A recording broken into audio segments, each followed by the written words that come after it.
जेव्हा माझे लग्न झाले त्यानंतर फक्त 2 महिन्यानंतरच मी परदेशात गेलो. जेव्हा कधी मी घरी फोन करायचो, माझी आई माझ्या पत्नीच्या विरोधात वाईट साईट सांगू लागायची. मीही चकित होत होतो की अचानक माझ्या पत्नीला काय झालं आहे, जे माझी आई माझ्याजवळ सारखी सारखी तक्रार करायची. हळूहळू मला माझ्या आईच्या बोलण्यावर विश्वास बसू लागला आणि मी माझ्या पत्नीला फोन करणंच बंद केलं. नंतर जेव्हा मी 4 वर्षानंतर घरी परतलो तेव्हा माझ्या पत्नीला पाहून मी अत्यंत चकित झालो, कारण ती खूपच अशक्त झाली होती. पण मी तिच्याशी बोललो नाही. नवरात्रीचे 9 दिवस चालू होते. घरात कन्यापूजन चालू होतं. तिने संपूर्ण 9 दिवस उपवास केला होता, त्यामुळे मला आनंद झाला होता. त्याच आनंदात तिच्या मागे मी खोलीत गेलो, परंतु समोरचे दृश्य पाहून माझे डोळेच विस्फारले. कारण समोर तर माझं नाव ऋषिकेश आहे. जेव्हा मी 25 वर्षांचा झालो तेव्हा माझ्या आईने माझ्यासमोर 2 मुलींचे फोटो ठेवले आणि मला म्हणाली की यापैकी एक मुलगी तू तुझ्या लग्नासाठी निवड. मी दोन्ही फोटो बारकाईने पाहिले. त्यापैकी एक मुलगी खूपच सुंदर आणि गोरीपान होती, तर दुसरी सावळी, पण तिचे नाक डोळे खूप सुंदर होते. तिच्या चेहऱ्यावर निरागसपणा स्पष्ट दिसत होता. मी तिचाच फोटो उचलला आणि आईला विचारलं, आई, ही मुलगी कोण आहे? तो फोटो पाहून माझ्या आईला माझ्या निवडीवर आश्चर्य वाटलं आणि तिने मला विचारलं, ऋषी, तू गोरी मुलगी सोडून या सावळ्या मुलीला का निवडलंस? आईचे बोलणे ऐकून मी म्हणालो, आई, ही खूप निरागस वाटते. घरात आल्यावर तुम्हा लोकांच्यात लवकरच मिळून मिसळून राहील आणि शिवाय मला आई आणि सून यांच्यातील वादात अडकायचं नाहीये. म्हणून मला एक शांत, सभ्य मुलगीच हवी आहे आणि ही मुलगी मला तशीच वाटते. माझे बोलणे ऐकून आई हसली आणि मला म्हणाली, हो बाळा, तू बरोबर बोलतोयस. ही मुलगी अनाथ आहे. तिचं या जगात तिच्या आत्याशिवाय कोणीच नाही. तिची आत्या तिचं लग्न करून हे ओझं उतरून टाकायचा प्रयत्न करत आहे. जर तुला ही मुलगी आवडली असेल तर मी आत्ताच हे स्थळ पक्क करते. पण खरं सांगायचं तर मला ती गोरी मुलगीच आवडली होती. पण तुझंही म्हणणं बरोबर आहे. जर गोरी आणि सुंदर मुलगी या घरात आली तर तिचेच नखरे दाखवेल. तिचेच नखरे आपल्याला पुरवावे लागतील. आईचे बोलणे ऐकून मी होकारार्थी मान हलवली. जेव्हा माझ्या बहिणींना कळलं की मी सावळी मुलगी निवडली आहे तेव्हा त्यांनाही आश्चर्य वाटलं. पण नंतर त्यांना आनंद झाला की मी एक निरागस आणि सभ्य मुलगी निवडली आहे. त्यानंतर आईने आणि माझ्या बहिणींनी तिकडे जाऊन माझे लग्न ठरवले आणि झटपट माझं लग्नही ठरलं. त्या मुलीचा पायगुण माझ्यासाठी खूपच चांगला निघाला, कारण जेव्हा माझे लग्न ठरले तेव्हाच माझा विजा मिळाला, जो कितीतरी वर्षांपासून अडकला होता. खरं तर कितीतरी वर्षांपासून मी परदेशात नोकरी करण्याचा प्रयत्न करत होतो, पण प्रत्येक वेळी विजा मिळण्यात कोणती ना कोणती अडचणच येत होती. आणि आता हे लग्न ठरताच मला विजा मिळाला होता आणि परदेशात म्हणजे जर्मनीमध्ये खूप चांगली नोकरी मिळाली होती. ही बातमी जेव्हा मुलीकडील लोकांना कळाली तेव्हा ते सुद्धा खूप हैराण झाले. मला जर्मनीत लवकरात लवकर जायचे होते, त्यामुळे माझ्या आईने हे लग्न लवकर करण्यासाठी खूप जोर दिला आणि खूप साधारण पद्धतीने माझे लग्न झाले आणि त्या मुलीला माझी नवरी बनवून आमच्या घरी घेऊन आलो. लग्नाच्या रात्री मी राधाला पहिल्यांदाच एवढ्या जवळून पाहिलं. ती सावळी होती, पण दिसायला खूपच सुंदर होती. राधाकडे पाहून मला या गोष्टीवर विश्वास बसला की खरंच सावळा रंग गोऱ्या रंगापेक्षा अधिक चांगला असतो. तिच्या सौंदर्याने मी मंत्रमुग्ध झालो. तिच्या रंगापेक्षा तिची नैसर्गिक सुंदरता अधिक आकर्षक होती. ती जेवढी सुंदर होती तिचे बोलणे सुद्धा तितकेच गोड होते. मी तिला वचन दिलं की मी तिला आयुष्यभर सुखात ठेवेल. माझे बोलणे ऐकल्यावर तिच्या डोळ्यात पाणी आलं. ती म्हणाली की आई वडिलांच्या निधनानंतर या जगात मी फक्त जगत होते. प्रत्येक नात्याने मला फक्त स्वतःच्या स्वार्थासाठी वापरलं. त्यामुळे मला आता कुणाचीही आशा राहिलेली नाही. माझे एवढे चांगले नशीब नाही की मला माझ्या जीवनात आनंद मिळेल.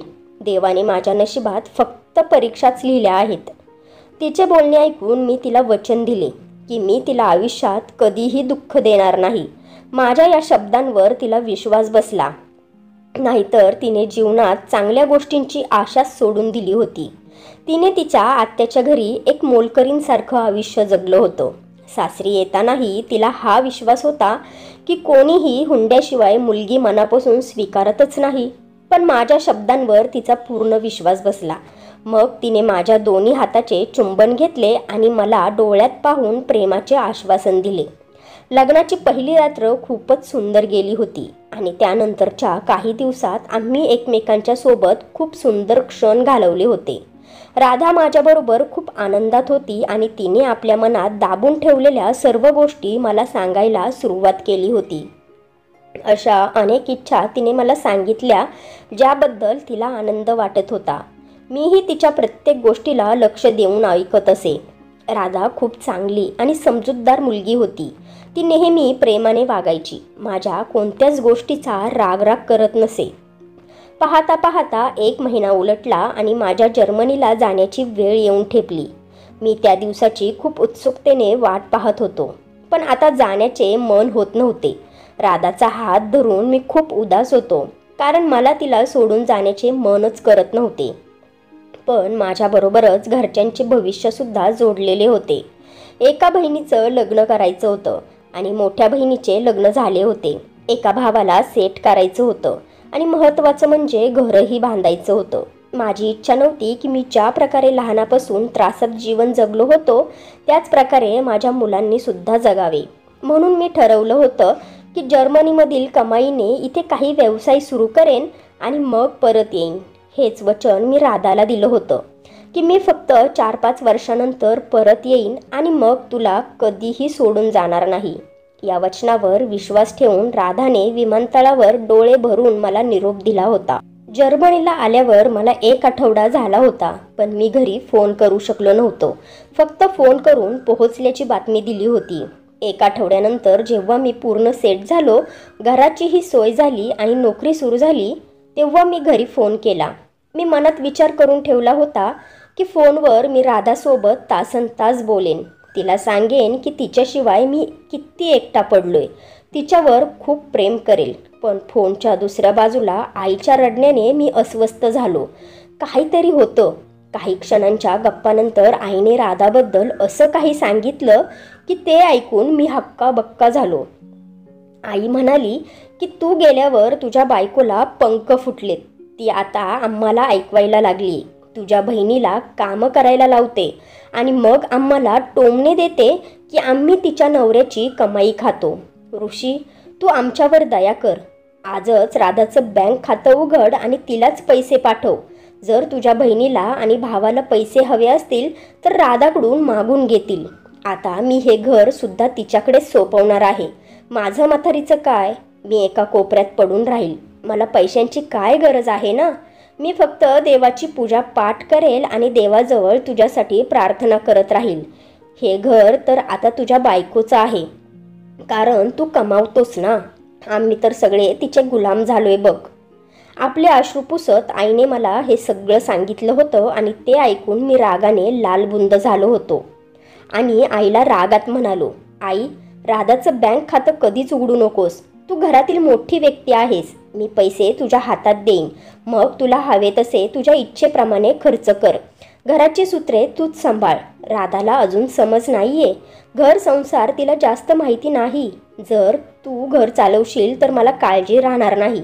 तुला माझ्या कष्टाची जाणीव आहे आणि मला हे आवडणार नाही की माझ्या बहिणीला आणि भावाला खर्चासाठी माझ्या पत्नीकडे हात पसरावे लागतील. हे मला कदापि मान्य नाही. त्यामुळे मी पैसे फक्त तुझ्याच अकाउंटवर सेंड करेल. मी अजून रागात आईला म्हणालो की मला असं वाटतंय की राधाचं डोकंच बिघडले. ती पूर्वी अशी नव्हतीच. यावर माझी आई मला म्हणाली, आम्हालाही वाटलं नव्हतं की ती असं करेल, पण तू गेल्यावर तिने असे रंग दाखवले की आता ती घरात एकदम वाघीण बनून फिरत आहे. मग मी माझ्या आईला राधाला फोन द्यायला सांगितला. तेव्हा खूप वेळानंतर तिने राधाला फोन दिला. खूप मुश्किलने मी तिच्याशी फक्त 2च मिनिट बोलू शकलो होतो आणि त्या 2 मिनिटात मी राधाला रागाने ओरडलो होतो की तू माझ्या आईची आणि घराची व्यवस्थित काळजी घे. घरच्यांशी जरा चांगलं वाग आणि हेही लक्षात ठेव, माझी बहीण अजून शिकत आहे. तिला घरकाम करायला लावू नकोस. सगळं काम तू स्वतः कर. तिला चांगलं शिकू दे. माझे असे बोलणे ऐकून ती आश्चर्यचकित झाली होती. ती तर माझ्या प्रेमळ शब्दांची वाट पाहत होती. तिला कल्पनाही नव्हती की माझ्या आईने माझ्या मनात तिच्या विरुद्ध किती विष भरलं होतं. माझ्या कडू शब्दांनी तिचं हृदय दुखावलं होतं. तिने आपले ओठ शिवले होते. तिला समजलं होतं की तिने पुन्हा एकदा चुकीची आशा ठेवली आहे, म्हणून तिने नेहमीप्रमाणे आपले शब्द गिळून घेतले आणि माझ्याकडे काहीच तक्रार केली नाही. आणि या प्रकारे पुढेही हेच चालू राहिलं. जेव्हा मी घरी फोन करत होतो तेव्हा माझी आई खूप वेळानंतर राधाला फोन देत असे. तिच्याकडे फोन देण्यापूर्वी आई माझ्या मनात राधाविरुद्ध इतकं विष भरत असे की मी तिच्याशी प्रेमाने बोलू शकत नव्हतो. त्यामुळे मी नेहमीच तिच्याशी रागाने बोलत असे आणि कधी मऊ शब्दात बोललो तर ते फक्त औपचारिक हालचाल विचारण्यापुरतेच मर्यादित असे. आमच्या नात्यात अशा प्रकारे दुरावा येत चालला होता. आणि असे पाहता पाहता 3 महिने निघून गेले. तेव्हा तब्बल 3 महिन्यांनी माझ्या आईने मला सांगितलं की मी बाप बनणार आहे. आईचे बोलणे ऐकून मी चकितच झालो आणि तिला विचारलं, अगं आई, मी जर्मनीला येऊन 3च महिने झाले आहेत, तर मग आता मी कसं काय बाप बनू शकतो? हे कसं शक्य आहे? तेव्हा आई म्हणाली, 3 महिने झालेत बाळा. मी स्वतः तुला ही बातमी तेव्हाच सांगणार होते, पण पहिल्या काही दिवसात गर्भपात होऊ शकतो. जर तू परदेशात राहून बाळाचे स्वप्न पाहू लागलास आणि नंतर काही झालं तर तू खचून जाशील. आणि तसेही तुझ्या पत्नीला हे बाळ जन्माला घालायचंच नाहीये, त्यामुळे ती नेहमीच उलट्या सुलट्या गोष्टी करते, ज्यामुळे बाळाला धोका पोहोचेल. म्हणूनच मी तुला घाबरून काही सांगितलं नव्हतं, पण आता 3 महिने पूर्ण झाले आहेत म्हणून सांगितलं. बाळाची बातमी ऐकून मला खूप आनंद झाला होता, पण त्याचबरोबर मी हैराणसुद्धा झालो होतो, कारण राधाला आई व्हायचं नव्हतं. मी आईला राधाजवळ फोन द्यायला सांगितला. पहिल्यांदा मी तिच्याशी प्रेमाने बोललो, पण ती फक्त हो, नाही यापेक्षा जास्त काही बोलतच नव्हती. आणि यावरून मला माझ्या आईच्या बोलण्यावर विश्वास बसला. खरंच राधाला येणाऱ्या बाळाचा लळा नाही का? जेव्हा आईने पुन्हा फोन हातात घेतला तेव्हा ती म्हणाली, तुझी बायको स्वतःची काळजी घेत नाही, उलट बाहेरचे पदार्थ खाण्यावर भर देत असते. मी जे पैसे तिला देते ते सगळे ती स्वतःवरच उधळते.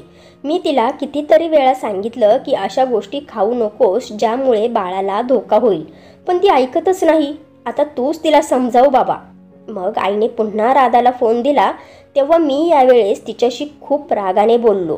म्हणालो की मी माझ्या बाळासाठी अशी कोणतीही चूक सहन करणार नाही.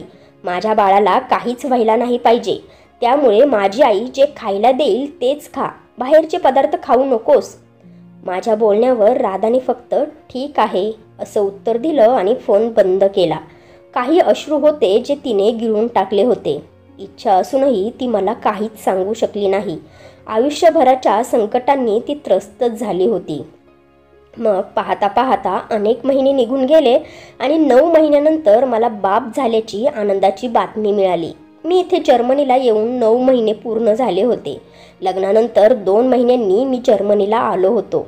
आमच्या लग्नाला 1 वर्ष झालं होतं आणि मी एका मुलाचा बाप झालो होतो. ही बातमी अशी होती की माझे मन उडून भारतात जाण्यासाठी बोलत होते, पण माझं 4 वर्षांचं कॉन्ट्रॅक्ट होतं आणि त्यापूर्वी मी परत भारतात जाऊ शकत नव्हतो. कधी कधी मी आईला मुलाचा आवाज ऐकवायला सांगायचो. आई मुलाजवळ फोन ठेवायची आणि त्याच्या किलकिलाटानं माझं हृदय आनंदानं भरून जायचं. माझ्या पत्नीशी तर माझं फारसं बोलणंच होत नसे. मला माझ्या मुलाला भेटण्याची खूप इच्छा होत होती, पण माझ्या पत्नीबद्दलच्या भावना पूर्णपणे बदलल्या होत्या. कदाचित याचं कारण माझ्या आईने माझ्या मनात राधाविषयी भरलेलं विष होतं. एके दिवशी आईने अचानक 5 लाख रुपये मागितले. मला म्हणाली की तुझ्या लहान बहिणीचे लग्न ठरले आहे, महिन्यातच लग्न आहे. हे ऐकून मला आनंद झाला, पण मला लग्नाला जाण्यासाठी सुट्टी मिळाली नाही. अशा प्रकारे 4 वर्षात मी माझ्या आईला खूप पैसे पाठवले होते. पण जेव्हा मी परत येण्याचं बोललो आणि त्या पैशांवर बिझनेस सुरू करण्याबद्दल बोललो तेव्हा आई म्हणाली, तू पाठवलेले सर्व पैसे तुझ्या पत्नी आणि बाळाच्या जन्मावर खर्च झाले आहे. आई मला परत येण्यास नकार देत म्हणाली, तुला सुट्टी घेऊन इकडे यायचे असेल तर ये, पण कायमचा परत येऊ नकोस. आईच्या या शब्दांनी मी अस्वस्थ झालो. मी माझ्या पत्नीला 4 वर्षानंतर परत येण्याचे वचन दिले होते. मी या 4 वर्षात लाखो रुपये कमावले होते आणि सर्व पैसे आईकडे पाठवले होते, ज्यातून मी मोठा व्यवसाय सुरू केला असता. पण माहिती नाही कशा प्रकारे आईने ते पैसे खर्च केले की तिच्याकडे काहीच शिल्लक राहिले नव्हते. आई नेहमी मला सांगायची की तुझ्या बायकोचे नवीन नवीन कपडे येतात, दागिने येतात, मेकअपचे सामान येते, तुझ्या मुलाच्या गरजेच्या वस्तू येतात, या सर्व गोष्टींवर पैसे खर्च होतात. आणि आईच्या या बोलण्यावर मी डोळे मिटून विश्वास ठेवायचो. मला अजूनही वाटत होते की राधामुळेच पैसे जमा होऊ शकत नाही, कारण माझी आई पहिल्यापासून नेहमी तडजोड करूनच पैसे वाचवायची. मला राधावर खूप राग येऊ लागला होता. काही दिवसानंतर मी सुट्टी घेऊन भारतात आलो. घरी पोहोचलो तेव्हा आईला पाहून खूप आनंद झाला. समोर माझा 3 वर्षांचा मुलगा खेळत होता. त्याला पाहून मी स्वतःवर नियंत्रण ठेवू शकलो नाही. मी धावत गेलो आणि त्याला मांडीवर घेऊन खूप प्रेम करू लागलो. माझा मुलगा पहिल्यांदाच आपल्या वडिलांचे प्रेम अनुभवत होता म्हणून रडू लागला. समोरच राधा ओल्या डोळ्यांनी माझ्याकडे पाहत उभी होती. ती बाप लेकाचे हे प्रेम आनंदाने पाहत होती. 4 वर्षानंतर पत्नीला पाहून माझे हृदय पूर्णपणे नरम पडले होते. मला तिच्याजवळ जाऊन तिला खूप प्रेम करायचे होते. तिने माझे पाय स्पर्श केले. मी तिला आशीर्वाद दिला. राधाची अवस्था पाहून मी चकित झालो होतो. ती खूपच अशक्त दिसत होती. तिचा रंग सावळ्यापासून काळाच पडला होता आणि चेहऱ्यावर खूप वर्षांचा थकवा दिसत होता. अचानक माझे लक्ष तिच्या फाटक्या जुन्या कपड्यांकडे गेले, ज्यावर जिथे तिथे ठिकळेच लावल्यासारखे दिसत होते. तिची अवस्था भिकाऱ्यासारखी दिसत होती आणि हीच गोष्ट मला हैराण आणि अस्वस्थ करत होती. प्रत्येक महिन्याला 1000 रुपये ती स्वतःवर खर्च करते असं आई म्हणत होती, पण मी आलो तेव्हा ती अशा दयनीय अवस्थेत उभी का होती? याआधी मी राधाला काही विचारणार त्या अगोदरच आईने माझा हात धरून मला तिच्या खोलीत नेले आणि मला म्हणाली की मला तुझ्याशी खूप खूप बोलायचे आहे. माझ्याजवळ बस बाळा, माझ्याशी गप्पा मार. 4 वर्ष मला तुझी खूप आठवण येत होती. मला जे काही क्षण माझ्या पत्नीबरोबर घालवायचे होते ते आईच्या म्हणण्यावरून तिच्यासोबतच घालवले. तर दुसऱ्या बाजूला माझी राधा दूर ओल्या डोळ्यांनी माझ्याकडे पाहत राहिली आणि नंतर स्वयंपाकघराकडे वळाली, कारण आज तिच्या घरी तिच्या नंदा येणार होत्या. कारण त्यांचा आज भाऊ म्हणजे मी 1 महिन्यासाठी घरी आलो होतो आणि बहिणींनी सांगितले की त्या संपूर्ण महिना इथेच राहणार आहे, म्हणून आता राधाला दिवसरात्र त्यांची सेवा करावी लागणार होती. राधाने बहिणींच्या नवऱ्याचे आवडीचे सर्व पदार्थ तयार केले होते, कारण ते जेव्हाही यायचे तेव्हा राधाकडून नवीन नवीन पदार्थ बनवून खायचे. नंतर ती तिच्या लहान दिराचे कपडे इस्त्री करायला बसली. मी तिच्याजवळ गेलो, पण तिच्याकडे माझ्यासाठी वेळच नव्हता. तिच्यापुढे कामांची भली मोठी यादी होती.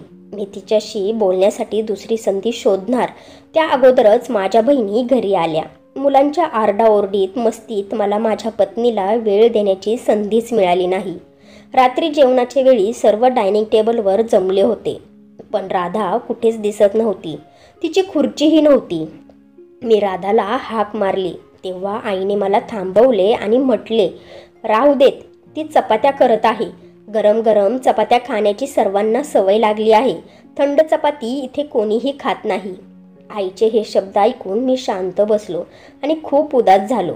मी काही घास मोठ्या कष्टाने खाल्ले होते. आई आणि बहिणी मला जेवणासाठी आग्रह करत होत्या, पण माझे जेवणावरचे मनच उडाले होते. जेवणानंतर बहिणी माझ्या भोवती जमल्या आणि भेटवस्तू दाखवण्याचा हट्ट करू लागल्या. मी प्रत्येकासाठी काही ना काही गिफ्ट आणले होते. बहिणींनी माझ्या बॅगा जबरदस्तीने उघडल्या आणि मी जे काही माझ्या पत्नीसाठी आणले होते ते सर्व बहिणींनी आपापसात वाटून घेतले आणि जे बहिणींसाठी आणले होते तेही स्वतःजवळच ठेवले. फक्त एक परफ्यूम शिल्लक होता, तो खूप मुश्किलने मी सांभाळून ठेवला होता. रात्री मी राधाची वाट पाहत होतो. ती रात्री 12 वाजता खोलीत आली तेव्हा खूप थकलेली दिसत होती. मी पुढे जाऊन तिला मिठी मारली आणि जवळ बसून बोलू लागलो, पण राधाकडे माझ्या बोलण्याला कोणतेही उत्तर नव्हते. ती फक्त हो, नाही अशी एकांडी उत्तरे देत होती. मग मी तिला भेटवस्तू म्हणून परफ्यूम दिला. तिने तो चुपचाप ठेवला. हो, पण मी माझ्या मुलासाठी जे आणले होते ते ती खूप लक्ष देऊन आणि प्रेमळ डोळ्यांनी पाहत होती. तिच्या चेहऱ्यावर आनंदही दिसत होता. राधाचे बदललेले वर्तन पाहून मी खूपच चकित झालो होतो. मग मी तिला म्हणालो, तू आराम कर, संपूर्ण दिवस काम करून थकली आहेस. तेव्हा ती म्हणाली, नाही, अजून मला तुमच्या बहिणींचे कपडे धुवायचे आहेत. सर्वांचे कपडे धुण्यासाठी पडले आहेत. आज धुतले नाहीत तर उद्या खूपच जास्त होतील. नंतर ती मला विचारून कपडे धुण्यासाठी गेली. मी मूकपणे तिला पाहत राहिलो. तिच्या जाण्यानंतर मी तिचे कपाट उघडले. तिथे मला एकही नवीन कपडा दिसला नाही. ना दागिने ना मेकअप, काहीही नव्हते. तिथे फक्त जुने कपडे होते जे मी लग्नाच्या वेळी तिला घेऊन दिले होते. मला समजत नव्हते की आईने मला जे काही सांगितले होते ते इथे का दिसत नव्हते. मी खूप थकलो होतो, त्यामुळे झोपून गेलो. दुसऱ्या दिवशी माझ्या बहिणींनी मला पुन्हा वेढलं आणि नवीन नवीन इच्छा व्यक्त करायला सुरुवात केली. कोणाला फिरायला जायचं होतं तर कोणाला शॉपिंग करायची होती. माझी पत्नी एकटी स्वयंपाकघरात सर्वांसाठी जेवण तयार करत होती. माझे डोळे वारंवार स्वयंपाकघराच्या दाराकडे जात होते. बोलता बोलता मी माझ्या बहिणींकडेही बारकाईने पाहत होतो. अचानक माझ्या लक्षात आलं की माझ्या बहिणींनी खूप महागातले दागिने घातले होते. उलट त्यांचे नवरे सामान्य नोकरी करत होते. त्यांची परिस्थिती इतकी चांगली नव्हती. न राहून मी त्यांना विचारलं, हे इतके महागडे दागिने तुमच्याकडे कुठून आले? त्यावर ते लगेच म्हणाल्या, आईने बनवून दिले आहेत. बहिणींच्या बोलण्यावर माझी आई वाईटरित्या चकित झाली आणि मला म्हणाली, हा मी त्यांच्या लग्नात काही दिलं नव्हतं ना, म्हणून पैसे जमा केले आणि हे दागिने बनवून गिफ्ट म्हणून दिलेत. मी आईच्या बोलण्यावर शांत बसलो. नंतर माझ्या छोट्या भावाने मला सांगितलं की त्याने एक फॅक्टरी सुरू केली आहे. हे ऐकून मी आणखी चकित झालो, कारण त्याने आयुष्यात आत्तापर्यंत कधीही काहीही केलं नव्हतं. मग अचानक त्याच्याकडे इतके पैसे कुठून आले जे त्याने फॅक्टरीच उघडली? प्रत्येक गोष्ट मला हैराण करत होती आणि खूप काही मला आता समजू लागलं होतं. कोणी इतकं आंधळ तर असू शकत नाही ना की डोळ्यासमोरचं सत्य त्याला समजूच नये. 2 दिवसानंतर माझ्या छोट्या बहिणीने, म्हणजे जिचं लग्न मी जर्मनीला गेल्यानंतर झालं होतं, ती मला काही कामासाठी तिच्या घरी बोलवलं. तिच्या घरी जगभरातील सुंदर फर्निचर, AC, कूलर, पंखे, डायनिंग टेबल आणि तिच्या नवऱ्यासाठी 4 चाकी गाडी पाहून मी स्तब्धच राहिलो. कारण आई तर म्हणाली होती की मुलगा गरीब आहे पण चांगला आहे. बहिणीने मला सांगितलं की आईने हे सगळं मला बनवून दिलं आहे. ती मला खूप आनंदाने सांगत होती की आईने मला लग्नामध्ये इतका मोठा हुंडा दिला आहे की सासरी माझं खूप नाव आहे. सासरकडील प्रत्येक माणूस हैराण झाला होता. इतके मोठे आणि सुंदर फर्निचर आणि सोन्याचा मोठा सेट आणि नवऱ्यासाठी 4 चाकी गाडी, हे सगळं काही आईने दिले आहे. बहिणीच्या बोलण्यावरून मला समजलं की माझ्या इतक्या वर्षांची कष्टाची कमाई कुठे लुटली आहे. छोट्या मुलीच्या हुंड्यात प्रत्येक सुखसोयी, ऐशो आराम दिल्या होत्या. मोठ्या बहिणीला सुद्धा सोन्याचे दागिने दिले होते आणि छोट्या मुलाला फॅक्टरी सुरू करण्यासाठी पैसे दिले होते. फक्त मीच रिकाम्या हातांनी उभा राहिलो होतो आणि माझी पत्नी मोलकरीण बनली होती. आता मला स्वतःवर खूप दया येऊ लागली होती, कारण मी इतक्या वर्षात हे सर्व समजूच शकलो नव्हतो. पण मला अजून एक गोष्ट समजली नव्हती की राधा आत्तापर्यंत का शांत होती. तिने मला एकदाही तक्रार का केली नाही. ती फक्त शांतपणे संपूर्ण घराची सेवा करत होती आणि माझ्या मुलाची काळजी घेत होती. 2 दिवसानंतर नवरात्रीचे 9 दिवस पूर्ण होणार होते. त्या दिवशी कन्यांना जेवण दिलं जाणार होतं. मी गुपचूप राधा आणि माझ्या मुलासाठी खरेदी केली आणि कुणालाही काहीही सांगितलं नाही. मी ती सर्व खरेदी कपाटात लपवून ठेवली. राधाने नवरात्रीचे 9 दिवस उपवास करून घराचं सगळं काम केलं होतं. मला तिला सकाळी सरप्राईज द्यायचं होतं आणि माफीही मागायची होती. पण जेव्हा कन्यांना जेवण वाढलं जात होतं तेव्हा मला राधा कुठेच दिसली नाही. मी खोलीत गेलो तर राधा आमच्या मुलाला बंटीला समजावत होती की तुला हेच जुने कपडे घालावे लागतील बाळा, आपल्याकडे नवीन कपडे नाही आहेत. बंटी रडत रडत बोलत होता की तू नेहमीच असं करतेस आई, नेहमी आत्याच्या मुलांचे जुने कपडेच मला घालतेस. राधा त्याला समजावत होती, आपल्या नशिबात हेच आहे बाळा, आता शांत हो आणि हेच घाल. तिचे हे शब्द ऐकून माझी मान लज्जेने खाली गेली होती आणि त्यांचे हे बोलणे माझ्या हृदयाला वाईटरित्या टोचले होते. मी पुढे जाऊन विचारलं, मी बंटीसाठी जे नवीन कपडे आणले होते ती कुठे आहेत?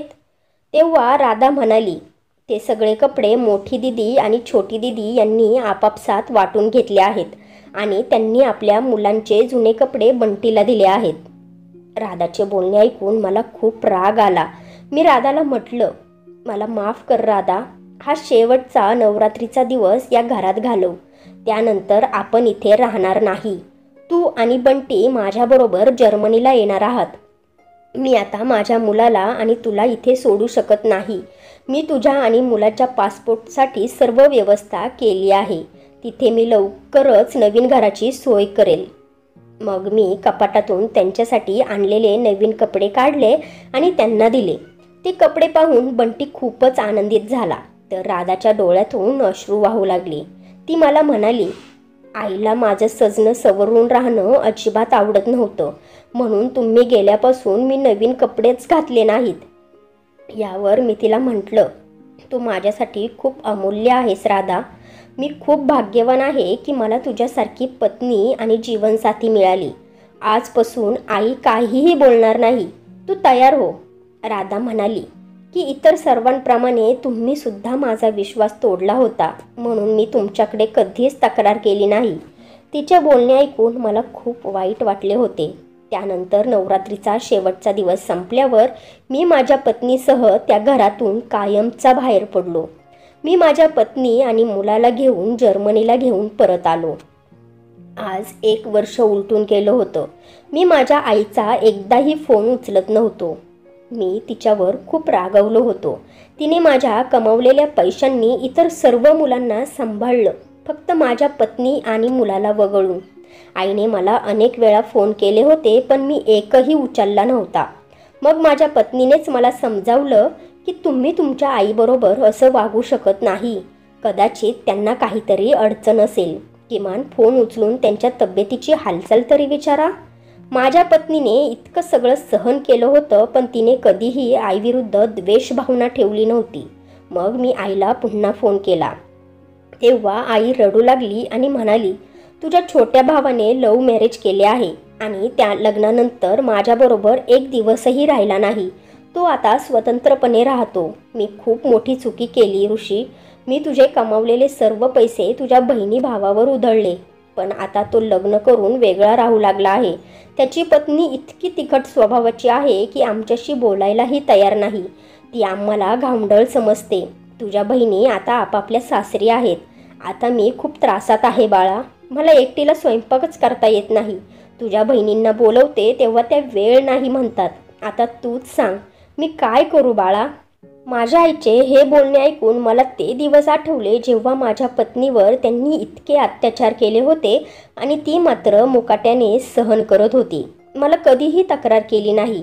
आज आईची जी काही अवस्था होती तिच्या स्वतःच्या कर्मांची फळं होती. माझी कष्टाची कमाई तिने इतर मुलांवर खर्च केली आणि तीच मुलं आता तिला 2 वेळचं जेवण देण्यासाठीही तयार नव्हती. तर मित्र आणि मैत्रिणींनो, मी तुम्हाला विचारतो की मी माझ्या आईला माझ्यासोबत ठेवावं का, किंवा माझ्या भावंडाप्रमाणेच तिला एकटीलाच सोडून द्यावं. माझ्या राधाचं म्हणणं आहे की तुम्ही तुमचे कर्तव्य विसरू नका. ती तुमची आई आहे. त्यांना आपल्यासोबतच ठेवा. तुमचे म्हणणे मला कमेंट्स करून नक्की सांगा. तर फ्रेंड्स, तुम्हाला ही स्टोरी आवडली असेल तर व्हिडिओला लाईक करा आणि आपल्या नात्यांचा स्पर्श या चॅनलला सबस्क्राईब करा आणि बेल आयकॉनवर क्लिक करून ऑलवर सेट करा, म्हणजे पुढची व्हिडिओ तुम्हाला लगेच मिळेल. धन्यवाद.